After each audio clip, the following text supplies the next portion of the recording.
Merhaba kanalıma hoş geldiniz arkadaşlar. Ben Asalet Çalışkan. Sizinle daha önceki videomuzda Noel Baba örmüştük. Bir sonraki videomda da sürpriz bir karakter var demiştim. Hemen gösteriyorum. Bu güzel Noel şapkalı Grinch öreceğiz arkadaşlar. Oldukça kolay, çok pratik, çok çabuk bitiyor. Şapkayı örerseniz dikiş var. Onun haricinde vücutta hiç dikiş yok. Bir önceki videomuzda Noel Baba örmüştük. Ondan önce de kurabiye adam örmüştük. Tekrar bu videomda hatırlatmak istedim. Bir sonraki videomda da şöyle hemen göstermek istiyorum bu sefer sürpriz olmadan. Şöyle hem Noel hem cadı şapkalı bir civciv örmek isterseniz eğer yorumlarda belirtin lütfen veya istediğiniz herhangi bir model varsa onu da belirtebilirsiniz. Bir arkadaşımız penguen istemişti. Onu da listeye ekledim. Hemen şöyle diğer modellerimi de göstermek istiyorum videoya başlamadan önce. Çok tatlı, çok güzel, minicik bir kardan adam ördüm arkadaşlar.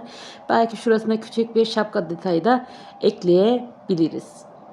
Çok tatlı oldu. Ben çok beğendim. Havuç burunlu. Şimdi şöyle benim favorim son modellerimden. Melek civcivimiz. Çok sevdim arkadaşlar. Şöyle simli iple ördüm kanatlarını ve halkasını da. Oldukça yine pratik bir tarif. Bunu da isterseniz yorumlara yazabilirsiniz. Şimdi bugün sizlerle Grinch öreceğiz arkadaşlar. Dediğim gibi hemen malzemelerimi göstermek istiyorum. Şu modellerimizi kaldıralım. Ben aslında rengi tam yansıtamadı arkadaşlar. Böyle biraz daha fıstık yeşili, canlı bir yeşil ama videoda tam net çıkmadı maalesef. Renk kodumuz 11. İpimiz kadife iplik, gözlerimiz 12 numara,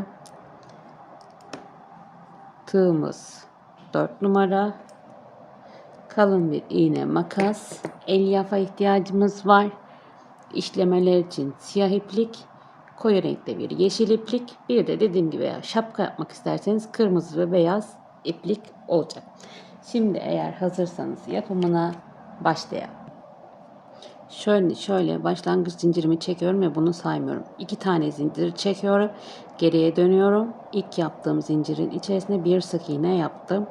Bir sık iğne daha yapıyorum. Toplam 6 tane sık iğne yapıyorum. 3, 4, 5 ve 6. Şimdi ilk başladığım yere geldim. Şimdi ilk yaptığım zincirin sık iğnenin içerisine batıyorum. Aynı yere tekrar batıyorum. Çift battım. Yandakine yine çift batıyorum. 6 tanesinin üzerine çift batıp 12'ye çıkartıyoruz.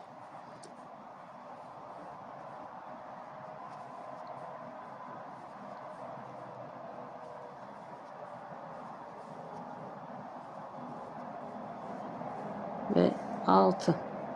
Evet, devam edelim. 12 tane sık iğnemiz oldu. 3. sıraya geçiyoruz. İlmek belirleyici koydum. Şimdi ilk yere bir sık iğne yaptım. Yandakine çift batıyorum. Bir sık iğne örüyorum.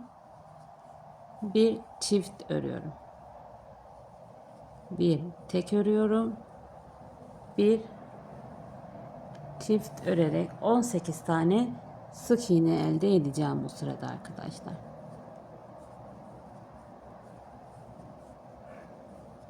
Bir tek, bir çift. Şimdi devam ediyoruz. Bu sırada her sık iğnenin tepesine bir kere batıyorum. 1, 2, 3, 4,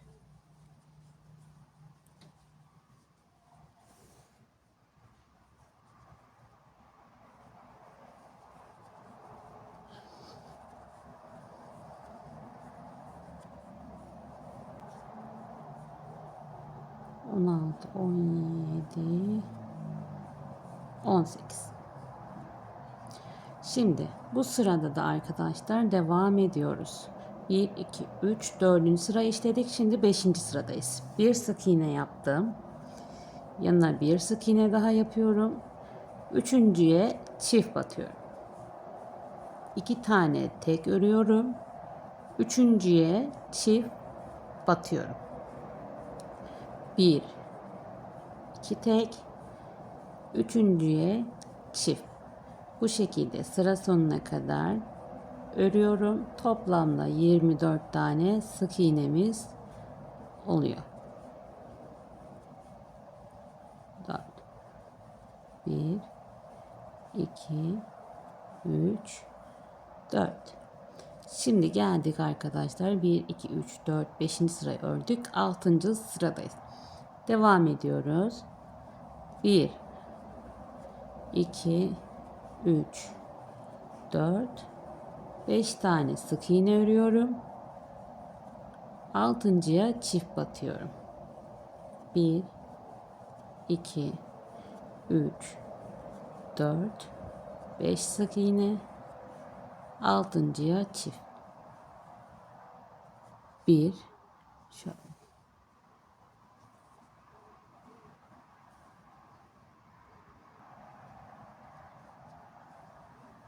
2 3 4 5 6 7.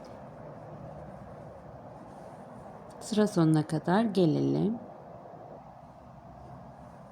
6 7. 24 tane olan sık iğnemiz bu sırada 28 sık iğneye çıktı arkadaşlar. Şimdi 28 sık iğnemi bir sıra boyunca arttırma eksiltme yapmadan örüyorum.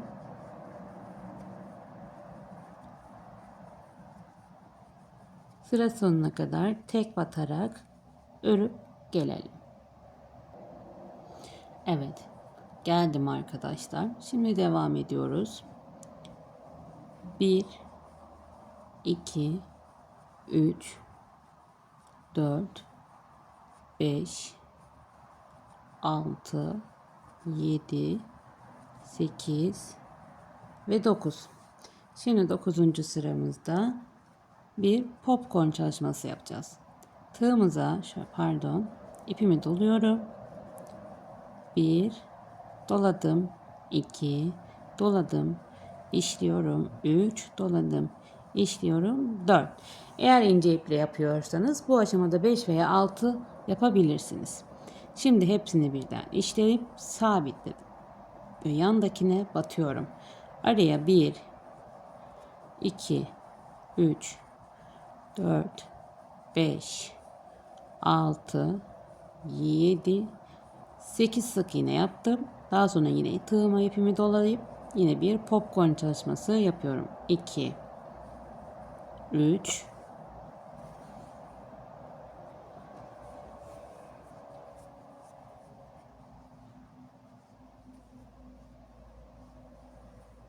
4. Hepsini birden işliyorum. Sabitledim. Kalan ilmeklerimi örüyorum. 1 2 3 4 5 6 7 8 ve 9.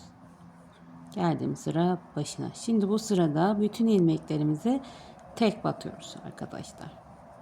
Bu ve bundan sonraki sıramızda bütün ilmekleri tek olarak örüyoruz. 28 sık iğnemizi. Şimdi şurada atlama yapmayın, karıştırmayın lütfen. Şurayın başına da örüyoruz. Bu şekilde ilk sıramızı 28 sık iğne olarak tamamlayıp gelelim. Evet, 2 sıra boyunca ördüm geldim arkadaşlar. Şimdi gözümüzü takacağız. 1 2 3 4 5 6 ve 7. sıralar arasında takacağız. Şimdi şöyle hemen kolun çaprezinden takıyorum. 1 2 3 4. boşluğa diğer gözümüzü takıyoruz. Şöyle siz de bakarak orantılamaya çalışın lütfen. Şimdi devam ediyoruz.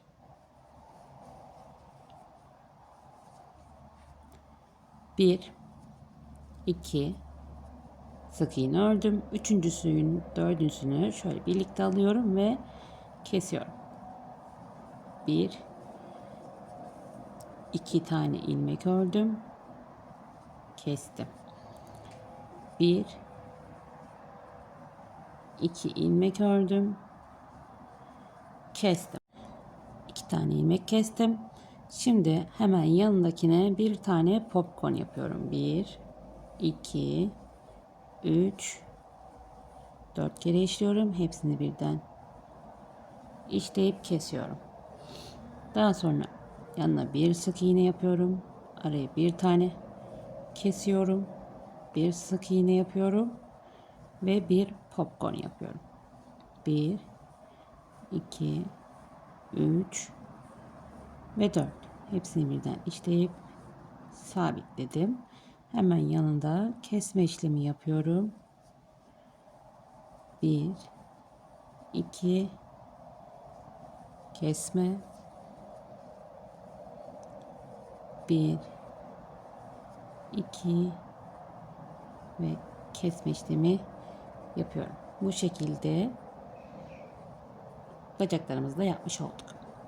Şimdi bu sırada biraz doldurma yapabilirsiniz arkadaşlar. İsterseniz bir kesme işlemimiz daha yapalım. Bir sık iğne örüyorum. Yandaki sık iğneleri beraber örüyorum. Bir sık iğne örüyorum. Yandaki sık iğnelerimi beraber örüyorum. Bu sırada 21 tane sık iğnemiz kalmıştı. Şimdi bu sıranın sonunda 14 tane sık iğnemiz kalacak arkadaşlar. Beraber örüyorum. Bu şekilde bir sık iğne örüp bir sık iğne kesme işlemini yaparak sıra sonuna kadar gelelim. Ve geldik son eksiltme sıramıza arkadaşlar. Bu sırada her ilmeği yanındakiyle birlikte örüyoruz ve toplamda 7 tane ilmeğimiz kalıyor. Örüp gelelim. Şimdi şu tepedeki saç kısmını yapacağız. Bunun için şöyle hemen ipimi bir tık uzun bırakıyorum. İlk zincirimi saymıyorum. 1, 2, 3 tane zincir çektim. Pardon. 4 tane zincir çektim. 1, 2 tane sık iğne ördüm. Buraya bir kaydırma yapıyorum. Ve ardından 1, 2, 3, 4, 5 zincir çekiyorum. Geriye dönüyorum. 1, 2, 3, 4 sık iğne örüyorum ve sondaki şu kaydırma yaptığım yere tekrar kaydırma yapıyorum. Tekrar 1, 2, 3, 4 zincir çekiyorum.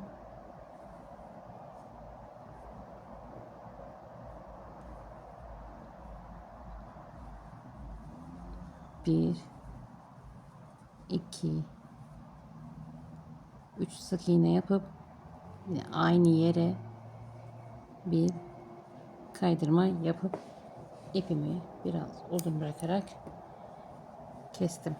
Şimdi şöyle batıyorum, tepeden çıktım. Aynı yerden batıyorum. Karşıdan bu sefer diğer ipimizi alıyoruz. İyice sıkıyorum ve düğüm atıyorum.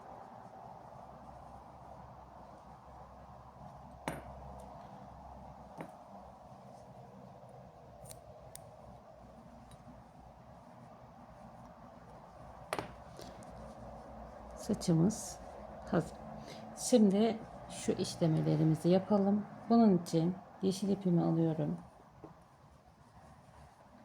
Bir miktar yeşil ipimi kesiyorum.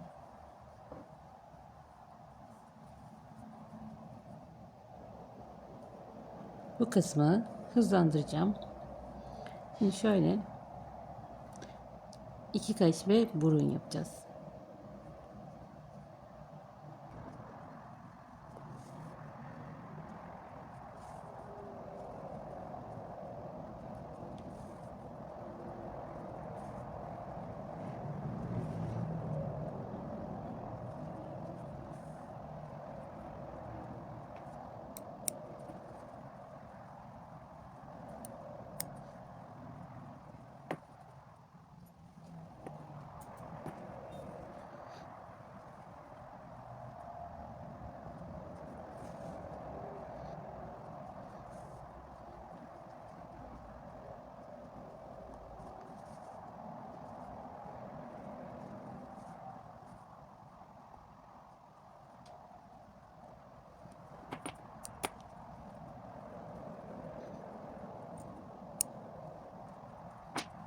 Evet arkadaşlar, şimdi devam ediyoruz. Şu alt kısmını toparlayacağız.